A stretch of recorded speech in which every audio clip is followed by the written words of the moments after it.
Hi, I'm Allie Hamilton, and I'm so happy to welcome you to the Come As You Are podcast. Every week, we'll be talking about some aspect of healing, usually around childhood wounds and complicated familial relationships. The topics will always coincide with my personal essay of the week, and this will be a place where we can take a deep dive together. I'm so thrilled you've joined me and delighted for you to always come as you are. Hi there. Hi there. Welcome to our talk today. The topic is ADHD, but first laundry.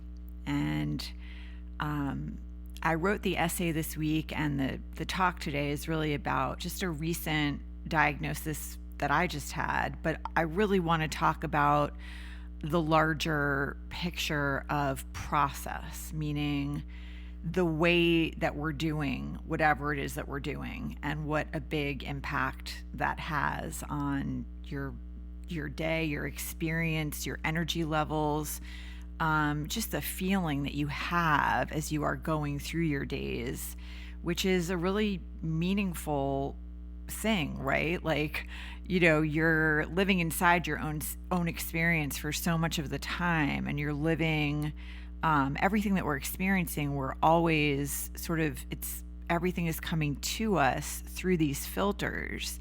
There's this description of being on the outside looking in, but really we're on the inside looking out most of the time, and we're bringing our frame of reference with us wherever we go.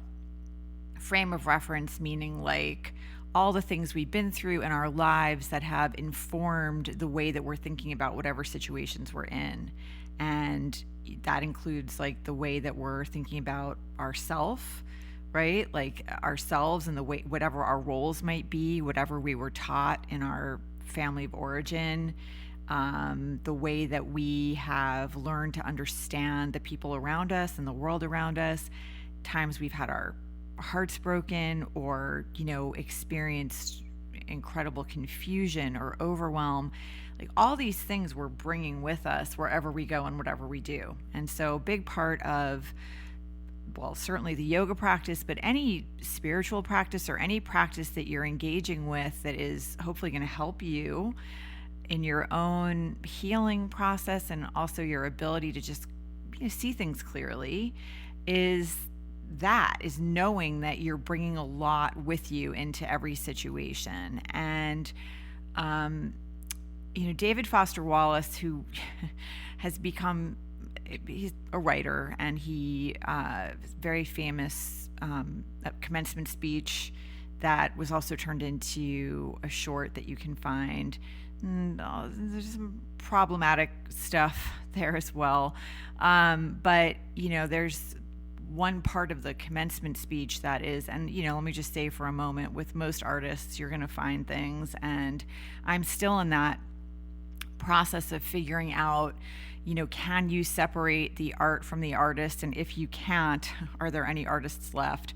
And so that's something I'm still grappling with myself. And there are certain artists I just can't really engage with anymore because I know too much about their lives and so, but it's a thing that I'm still working through and figuring out for myself. But there is this part in the commencement speech where he's talking about these two young fish and they're swimming, and this older fish swims by and he says, "Hi boys, how's the water?" And they continue swimming in opposite directions, and after a while, one of the young fish turns to the other and says, "What's water?"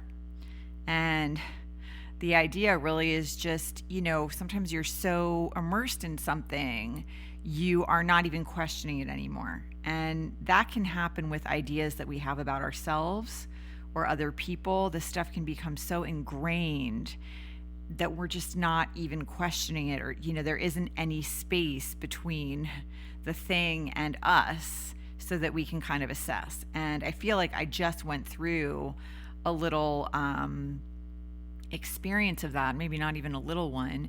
I I had been wondering for a while whether I should get assessed for ADHD, but I kept blowing it off because I didn't really know a lot about it, but just from the title alone, I thought, well, it applies to people who can't pay attention, and that's not my thing. I don't have any trouble paying attention. So I just wasn't getting assessed because I thought, yeah, that's not it for me. So I didn't pursue it, but I would occasionally see something or read something and there'd be a symptom and I would think, oh, that's interesting because that that resonates, but still, I don't know, that can't be it for me. And a couple of weeks ago I was with a friend. She was driving, and she said something that was really funny or interesting, or she was sharing something, and I jumped in and said, oh, absolutely, and then I realized I had interrupted her, and I said, I'm so sorry I interrupted you, never mind, continue. And she laughed, and she was like, do you also have ADHD? Because she has it. And we both laughed, I was like, I don't know. And then actually, it just was rolling around in my head for a while, and I thought, well, I'm paying for health insurance. I should just use it. I mean, what's the point of paying for it if you're not going to take advantage of the benefits that you're paying for? So when I'd been traveling when this happened, when I came back, I went ahead and scheduled, an appointment, and I had the assessment on Tuesday. And I really thought that I was going to answer some questions. I did not expect it to be emotional. I thought she would ask me, do you have a hard time focusing and completing tasks? And I would say no. And she would say, yeah, you don't have it. And that would pretty much be it. And I'd go on my way. But that is not at all what happened. So, she asked me about whether I am able to focus. And I said, I absolutely am. In fact, sometimes I'm hyper-focused, if I'm sitting down to write, I can absolutely focus and write. The only issue for me is if something comes up where I'm interrupted and I have to get up and go do something, that is where things go awry. So I was describing to her, I have a studio, I'm in it right now, and I do a lot of my work in the studio, both my writing and all the things I do, filming, and all of it happens here. And when I do need to get up, and it's a separate it's a studio that I have, and I'm really fortunate that I have it in my backyard, but it's a separate standing studio. And so when I need to go into the house to do something, that is where things will just completely kind of get a little interesting. And so I was telling her that I'll get up, and if I am walking from the studio to the house and I see that there are a ton of leaves in the path that need to be swept away, I'm going to do that. I'm not going to just say, oh, I'll do that later. I'm going to sweep those leaves right then. And then if I go into the house and the laundry cycle has just finished, I'm going to stop and fold the laundry. And if my dog wants pets, which he always does, I'm going to stop and do that. And if I happen to, need to go to the back of the house, I have to go to the bathroom, whatever it is, and I pass by my kids' rooms and I see empty glasses or clothes on the floor, or anything like that, I'm going to stop and take care of that. And so all of these things feel equally pressing to me in the moment. And, it doesn't feel to me like, oh, I should take care of this, my livelihood, right? If I'm writing or I'm doing something in the studio that needs to get done, I'm not prioritizing that. Everything's at the same level of importance.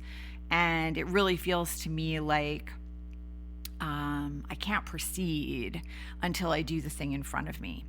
And it's been like this for as long as I can remember. And part of it over the last several years, I think that I started to think, that it was part of my default, like type A perfectionist tendencies, which I've spent a lot of time overcoming. I've really worked hard to pay attention to the quality of my inner dialogue, to not beat myself up for just absolutely human error, mistakes, that we all make.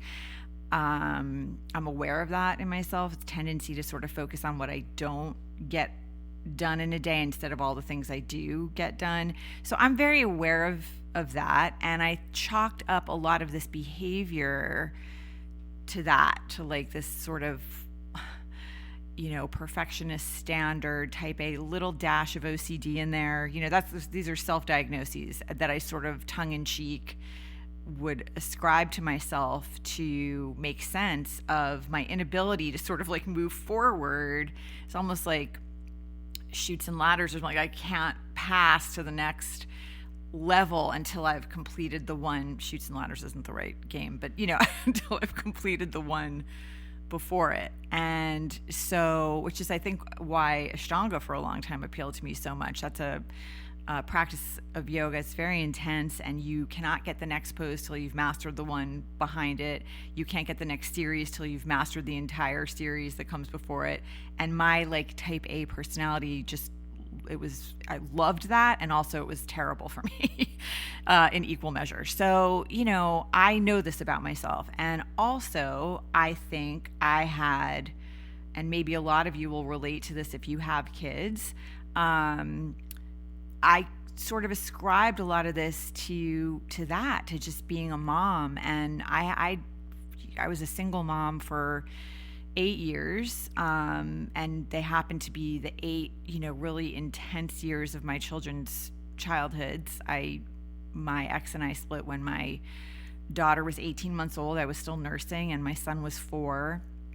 And I was running a business, and I was teaching a full schedule of classes and writing, and all these things, had to get done.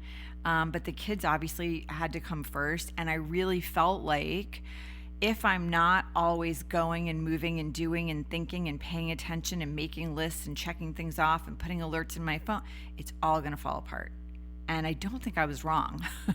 I don't think that was, just my way of doing things. I really feel that if I hadn't been operating at that level, I don't think things would have gotten done or been okay, or everybody would have had what they needed. And I still feel that way to some degree. And that is a very common theme for women in heterosexual marriages, like where the family's intact, where just like the mom is feeling this mental load of keeping the calendar for the whole house and figuring out what everybody needs and doing the majority of household chores. I'm not saying this is everyone. I'm just saying there's a big conversation about that right now. Liz Lenz, This American Ex-Wife, just wrote a book. Maggie Smith, You Could Make This Place Beautiful. There's just a lot of women in heterosexual marriages talking about the still present inequality, and just like who's doing a lot of the household caretaking. And again, I'm not saying this is everyone. I'm just saying there is a big conversation that it's still not an equal share of things in the way that it, really ought to be. And there are repercussions. Now, when you're doing the single mom thing, there isn't anyone else who could potentially pick up the slack. It's like it's on you. And so that was my experience for years and years and years. And again, I'm not making blanket statements here. There might be situations where you're doing the single mom thing and you do have a different scenario, and it isn't, but in my case, let me just say, I certainly felt that pressure. And so for all these years since, I've just been attributing it to that. Like, okay, yeah, of course I'm going to stop and do the laundry, because if I don't do it now, I'm going to have to do it later. So I may as well just stop and do it now. And, if I don't think ahead to like the doctor's appointment. And if that doesn't go into my phone with an alert now, even if it's 3 weeks away, by the time 3 weeks rolls around, I'm not going to remember that. And like everything has to go into my phone with an alert. And I think some of these things are just reality for a lot of us. You know, it's like life is moving quickly. There's a lot on our plates. And if you want to keep a roof over your head and make sure your family's okay, you know, there's a lot. And unfortunately, we've created a reality where I think most people are working really, really hard just to be able to afford the normal things that people need. And so that's another conversation that we could be having at some point. But, you know, I think that I just had come to, and maybe you have too, accept that like this is the pace at which I have to exist in order to get everything done. And when you also, you know, I own a business and I don't have a boss. You know, if I'm not working, I'm not getting by, you know, no one's going to come in. I'm not going to get in trouble, but there's a flip side to that, which is no one else is going to do it. You know, like I have to do it. So there are certain legitimate things that are on my plate and probably on your plate too, that really do need to get done. And I do have plate spinner in a lot of my bios because life feels that way to me a lot. Now, it doesn't mean I'm not loving my life. I love my life. You know, I love my family. I'm so thankful everyone is healthy. I have great friends in my life, amazing people. I have my own health, and I have work that I love. You know, I love what I do. I love this kind of conversation. I love writing. I love teaching. I love practicing yoga and meditation. Like I love my life. However, the way that I'm accomplishing a lot of these things has begun to feel really exhausting, especially over the last few years. And I've been on a little bit of a hunt to figure out why, because up until now, even at the height of all the single mom, young kids owning a business, even at the height of that, I didn't feel the level of kind of overwhelm to the system that I've been feeling the last few years. And so the hunt that I've been on in the last few years is kind of like, okay, is it grief? Because I lost my mom at the end of 2021, and it was devastating. For obviously anytime you lose someone who's just, you don't even know how to conceive of the world without this person in it, that is grief is, you know, it's a journey and an experience and it's like a tsunami that, you know, comes into your life. And so I thought, well, okay, it could be that, right? Like easily it could be that. And there were some extenuating circumstances as well, which I touched on in the essay. I'm not going to talk about it too much right now. I'm writing about it in the memoir, but my mom got ALS out of nowhere. No genetic component for it, marker for it, but it obviously just watching someone you love be absolutely ravaged by a degenerative disease like that is devastating and traumatic. And then in our case, she blamed me for the onset of her ALS, which, you know, was brutal, and one of the most gaslighting things that ever happened in my life. But I still, I loved her, you know, and I was able to sort of, as much as I knew that wasn't true, and I did have to kind of grapple with that and get through it, the actual end of her life and the last few hours, and then the moments after they were traumatic. It was really, it was just brutal. There's really no other word for it. And some of that has stayed with me. And in particular, you know, there was just an image that I had in my head that it just would do me in for the year after she died. It was plaguing me, and it has lessened, thankfully, but I started talking about that. The therapist asked me because, I was explaining, like, I think part of what's happened over the last few years is just a lot of loss and a lot of stress and a lot of grief. And when I started to explain what had happened with my mom right there at the end, I was just a flood of tears. I just was like completely done in. And so that happened. And then also, like, right after that, my half sister passed away very suddenly, and she had been taking care of our dad while I was dealing with my mom. We had 2 different moms. And so then I needed to move my dad out here, and he became I was then doing all of that stuff of doctor's appointments and all the things that are involved when you have an aging parent and you have teenagers. So it's in that sandwich generation. And I was telling the therapist that in the session as well, that I just felt like all of that over the last couple of years, plus, perimenopause, might be the reason that I was feeling this overwhelm, that all the tools in my toolbox, which, I've been practicing yoga for 30 plus years and seated meditation every day since 2001. And I know I have other 4-7-8 breathing and grounding techniques and all kinds of things. I know how to calm my nervous system. That's not, I know I have the tools for that.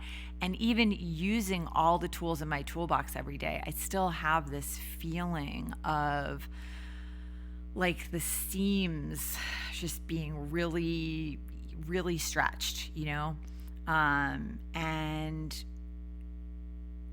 I feel incredibly vulnerable, and, it's just, that is a real experience that I'm having, like, a lot of the time, just an intense vulnerability, which I don't necessarily mind. I kind of feel like the more engaged we are with the fragility of life and the fleeting nature of life and permanence, right, the more inspired we're going to be to really live and not just exist or survive or get through. Like, I do feel very much engaged with, my feelings from moment to moment, and also other people's feelings. And I don't want less of that, but I do think the way that I am accomplishing the things that I'm accomplishing is exhausting, and that there probably are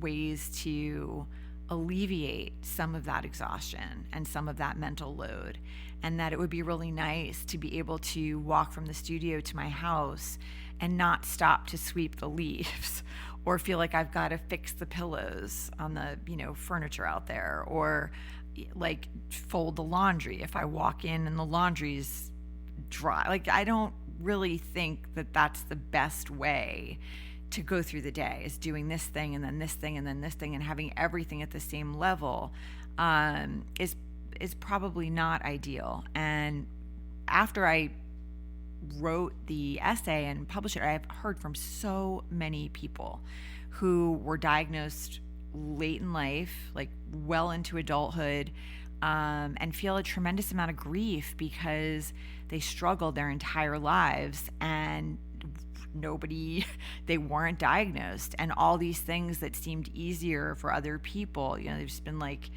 it's been so difficult to do the same thing. And one of the conversations that I was having during this assessment, I happened to have a photographic memory, and that helped me a lot in school, because if I was paying attention when I studied, it was like taking a photograph of the page. And so while I'm doing the test, I could actually see the paragraph, the answer to the question. I could actually read the paragraph in my mind. I could see where the paragraph was on the page, and I could read it. And obviously that's a huge, that's like having the book there with you. I mean, it's not fair, but it's just the way my brain worked.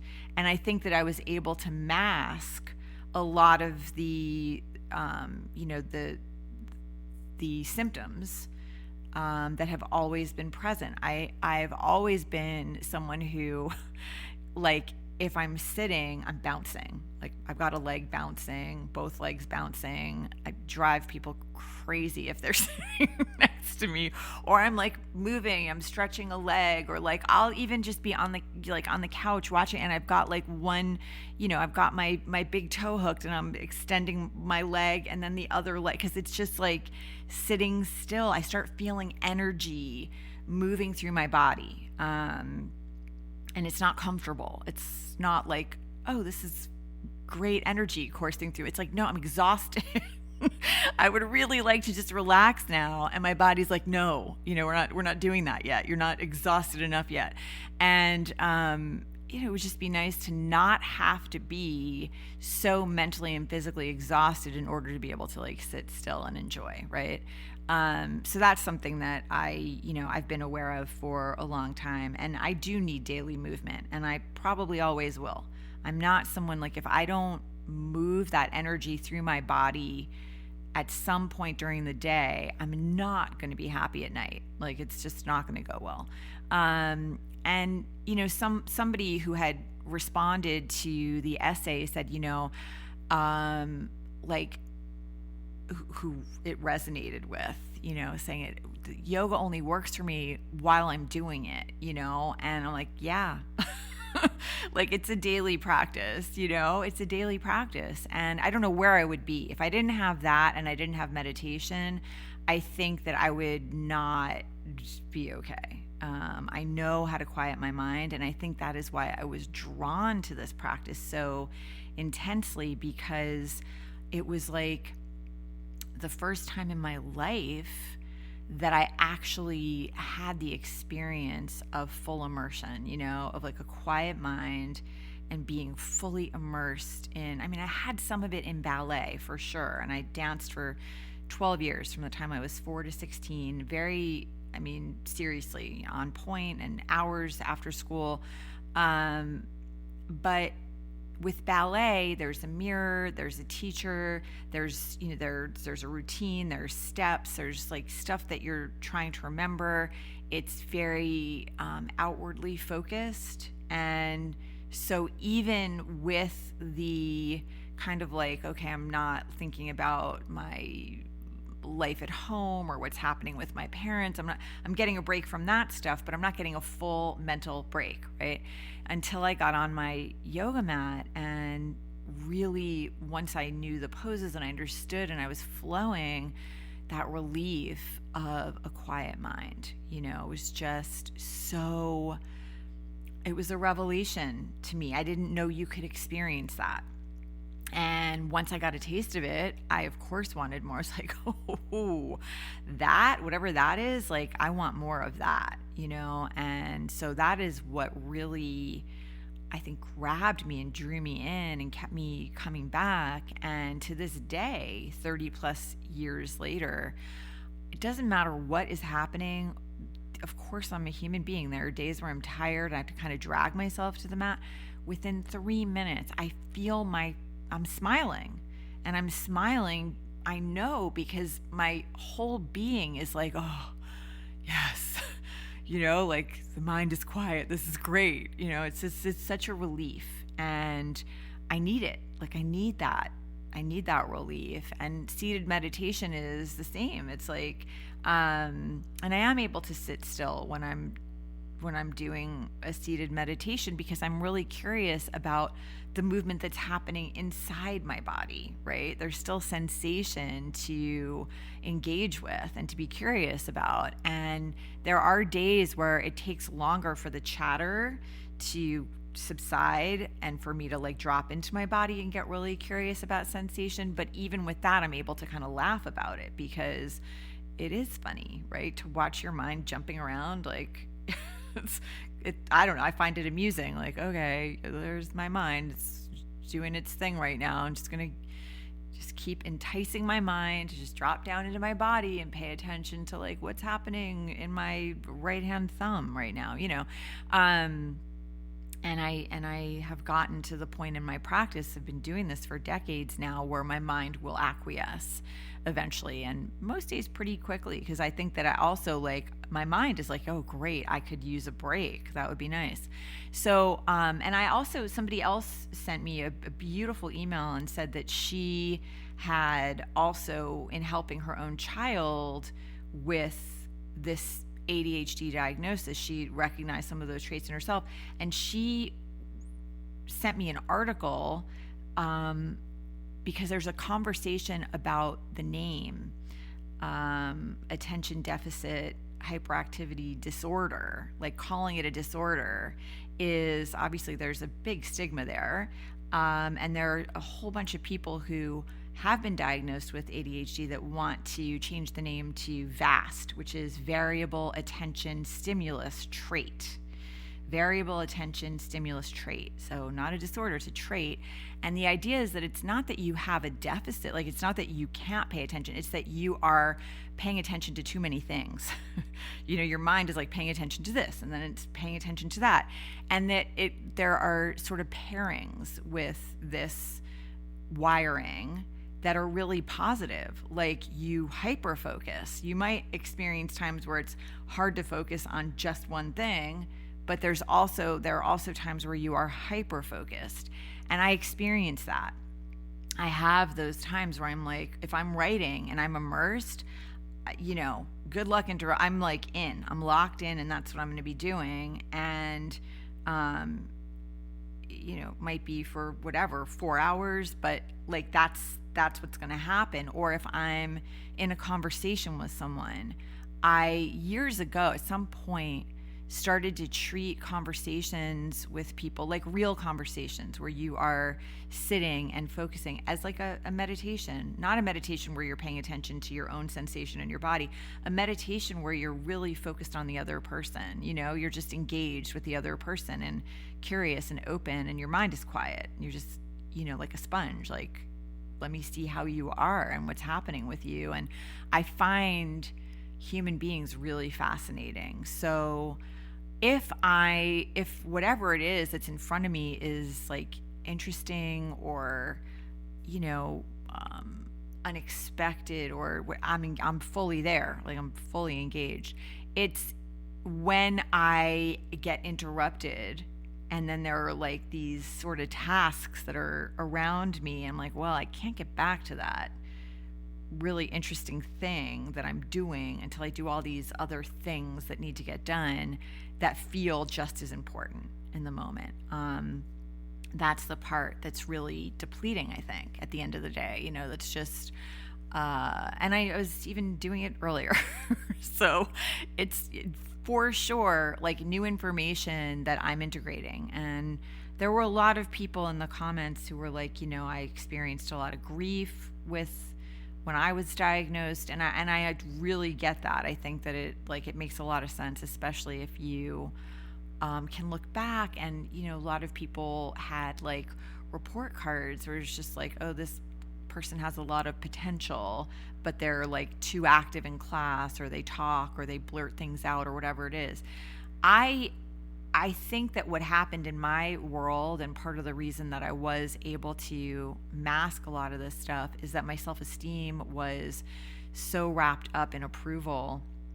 I wasn't getting a lot of that at home, particularly from my mom, but I did get it around grades and being a good kid, being a good girl. That was a big source, and maybe the only source of positive affirmation from my mom. So I craved that. And I do remember in first grade, like, she went for the parent teacher conference, and my first grade teacher, who I won't name, she told my mom I gesticulate too much. And I remember my mom coming back and telling me that, and she'd explain what gesticulate meant. And after that, when I went the rest of that school year, I sat on my hands when I was in class, unless I was writing or intentionally raising my hand to answer a question. I would sit on my hands to avoid, like, using my hands too much, or even my facial expressions. Like, the teacher was clearly aggravated by whatever energy was like moving through my body. And so I became really self-conscious about that. And I remember the shame if I forgot to sit on my hands, or if I got too sort of enthusiastic with my body. And I remember getting in trouble at recess one day. I was running around the room like everyone else, but she yanked me out of class and made me sit on the principal's bench. So, I recall some of those things, but it didn't take much for me as like a little taste of shaming, and I was like, I'm never going to make those mistakes again. And so I think between the photographic memory and, I was saying in the essay as well, like the therapist asked me if I happen to know my IQ, which I do. I'm not going to share it, but my mom had me tested when I was a kid, and that was another source of her. Like she would brag about that. But the therapist said that a lot of the time people who are able to mask this stuff, they come up with systems and routines and ways of working with that wiring. And so, there's no diagnosis because there's no trouble. There's nothing that anybody would point to as a problem, even though internally you're having to do all this extra kind of work in order to keep it all together. And I remember clearly, like, I wouldn't have called them systems as a kid, but I had these very set routines that I would not deviate from. I just had everything organized and set up. There were like structures and places for things and ways that I got things done so that it wouldn't all kind of fall apart. And I can look back on that now and recognize like, oh, I needed to do those things in order to maintain this certain level of output and to maintain that straight A status, which was so important to me, and to not make a mistake. Really got into this mindset of like, it's not okay for me to make mistakes. And so what do I need to do to avoid forgetting something? Or, if I have to like reread something, then I will. And I did experience that, photographic memory or not. Like I would have to, if I wasn't paying attention, the snapshot isn't going to happen. Like I had to really be engaged with the material in order to get the picture in my brain. And so, I think I was able to really figure out ways around this way of being. And it didn't really occur to me to question it because I've been living like this for so long. And I think that's most of us. And that's really because you may not have like an ADHD diagnosis, but you may have other things and other ways that you are moving through the day that are exhausting you and that have become normalized, like that you've just decided this is how things are. And they might include things like a narrative that you have about yourself or other people. That's stuff that we don't even question because we've just been accepting it as reality for so long.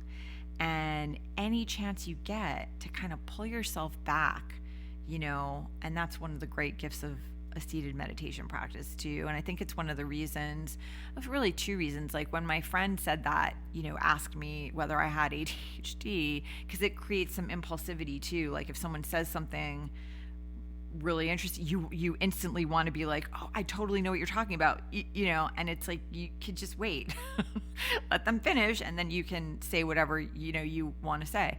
And I feel that happen in me when someone's talking, and for the most part, I've learned to sit on my hands, which is another way of saying like, wait, like I can hold that. But I think in that moment, I just was, who knows, whatever, didn't sit on my hands, like blurted something out and then felt bad for interrupting. And there are a lot of other, I'm learning, I'm not an expert on ADHD, so I want to be really clear about that. This is a diagnosis I've had less than a week, and I'm still figuring things out. And it doesn't, like everything in life, it doesn't affect everyone in the same way, and it doesn't always manifest in the same way. I think for me, like one thing that isn't common is I need things to be neat. I cannot like function in a mess at all. I can't deal with that. And so that's one of those things that needs to happen first before I can do the important stuff. If there's clutter, if there's mess, if there's anything in my space, I've got to do that first.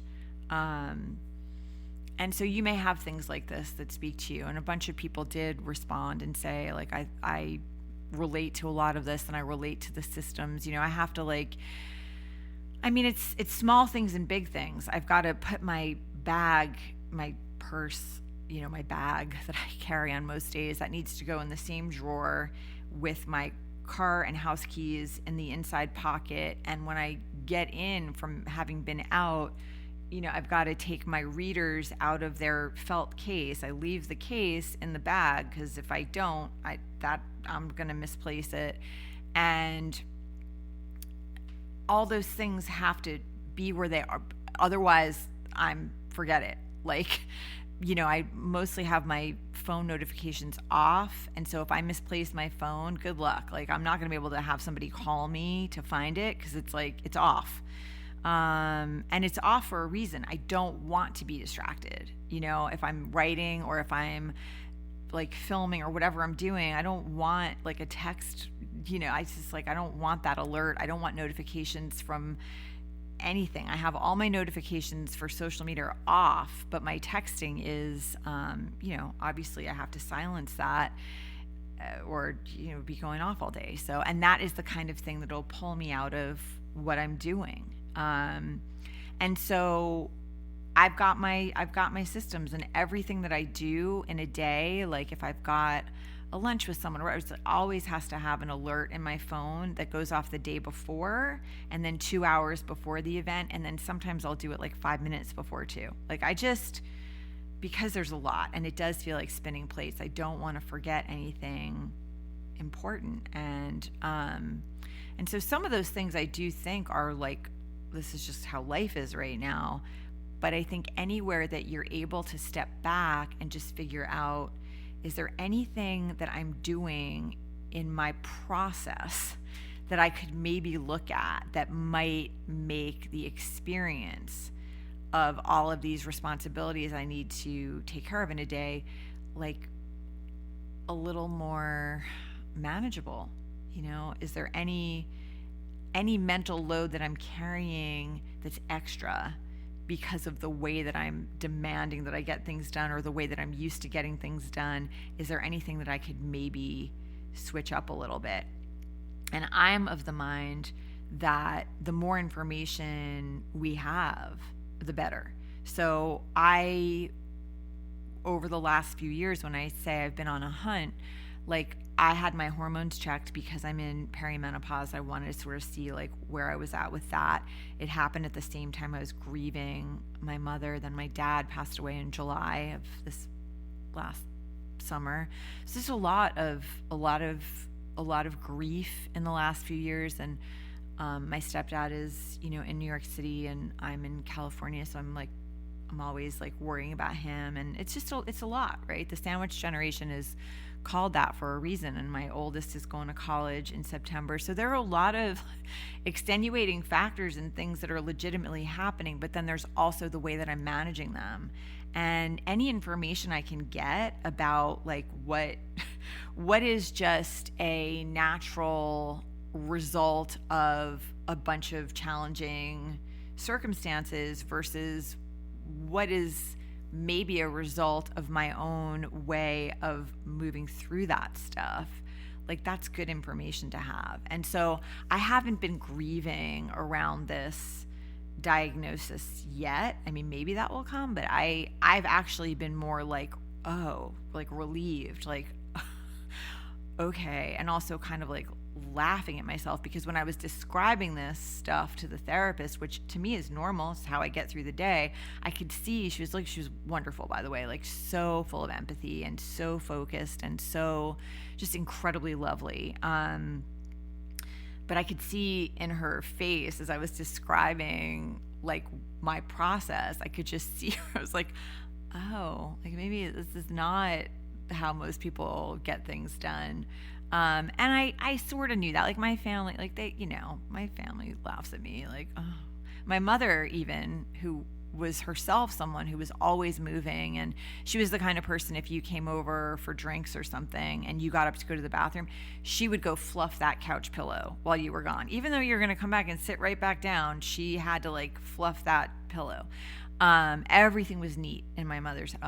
Everything was neat. And I wasn't as much like that part as a kid. Like, I could leave my room and not make my bed. I could never do that today. I don't know how or whatever, but I was able to do that as a kid, and now it's like, yeah, that's not happening. But even she, I remember, came out to visit once when my kids were little, and she made a comment at some point during that trip, like, you're like a shark. Like, I don't think you even stop when you're sleeping. And I remember thinking, like, wow, if my mom is saying that, it must be pretty intense, because she really kind of never stopped. So, sometimes people say things from the outside and they can be really helpful. And I am very grateful and thankful to say that I've at least realized along the way that if people I respect give me some feedback, I'm going to take it. So when my friend made that, I mean, she was joking, but not joking. It was one of those, it's like, it was a joke, but there was like a lot of, seriousness there, and she has it, and she's brilliant, so I was like, if she's recognizing something in me that is something that she does, I'm not going to just like blow that off. I've already been wondering about this. It's been rolling around in my head. I'm going to do something about it. And I have some remarkable friends, and those are people that I will always, if they have insight they want to share or advice, like, I will certainly listen, pay attention. And so I'm a big fan of getting as much information as you can. Of course, that's assuming you have health insurance and you can afford to do it. It's, we're not in a great situation with all that stuff, and just depending on copays and your life, and believe me, I get it. So I'm not saying it lightly, but if you're in a position to have some things checked out, if you are wondering, how you are, or if you're questioning whether your process is maybe unusual, the more information you have, the better, because then you can kind of think about what to do about it. And I said in the essay that I wasn't looking for advice, and there were some really wonderful, like, sensitive people who I think read that sentence and were like, okay, she doesn't want advice. I've been in the wellness world for 30 plus years now, and I could just see a bunch of people like, try cucumber juice or celery. Like, I just didn't, I was just trying to like head that off at the pass. But of course, like, I'm very interested if this is something you've been living with, or, I absolutely like welcome your comments and your own experience and all of that. But I'm more than anything, and maybe this is just the time of life that I've reached, I'm more curious about things than anything else. I wasn't, and maybe, like I said, maybe the grief will come later, but and maybe my grieving muscle is just so exhausted right now. It's completely possible, but what I'm feeling more is like gratitude and relief. And I haven't decided what, if anything, I'm going to do about this. I'm just at the beginning of kind of figuring it out, but it's a relief to know that there's a reason, and that maybe it doesn't have to be like this. Maybe there's a way that I can start to like mitigate that, or pay attention to it, or shift it a little bit. And that's always empowering, and the last thing I'll touch on too is, if you have a feeling that something is just a little, like, something feels like not right, sometimes, and this is a real thing, and it's, I think, for a lot of women, not being taken seriously by your doctor, like, advocate for yourself, find a different doctor. Again, taking into account health insurance and all that stuff. I know that it's not always easy.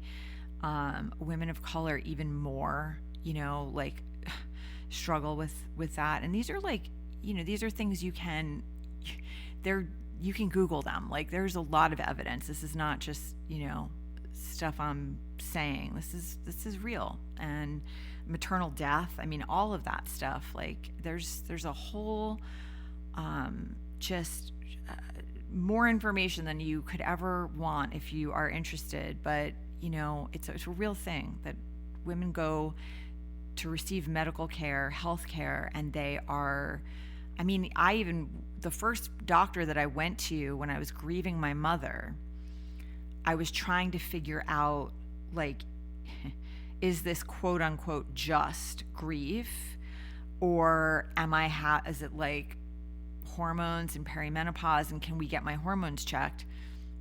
And he said to me,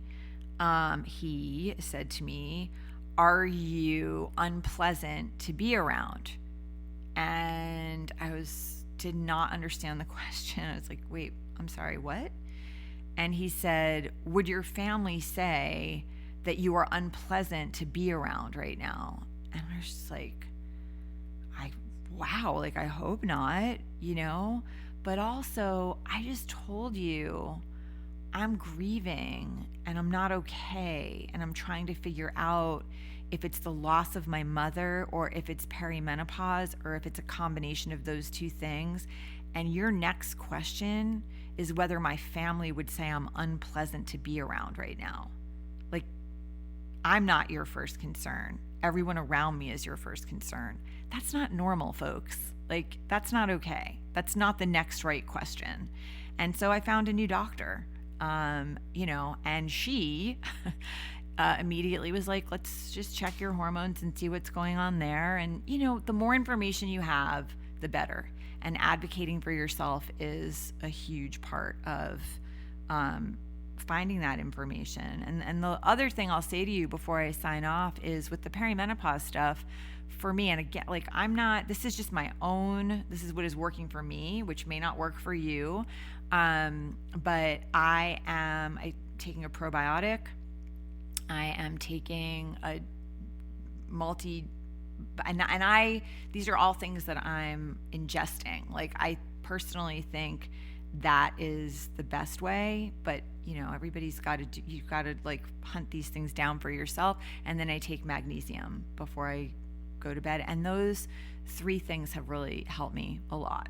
So a lot of those symptoms have been relieved and mitigated just doing that stuff. And then the rest of it, is an ongoing process. And for sure, like yoga and meditation, I don't know. I don't know where I'd be otherwise. So, hopefully this is helpful and just gives you some food for thought about any and everything that I talked about today, as far as the way you're getting through your day and whether you feel okay or not. And if you don't feel okay, to try to figure out why, and if it's quote unquote just life, or if it's like maybe a little something extra there that could make things easier for you. I think life is short and beautiful, and we don't want to get bogged down like in the things that could be easier if we just got a little bit of help or support or information. Sometimes just having the information is half the battle. So I hope this does give you some food for thought. I hope it's helpful.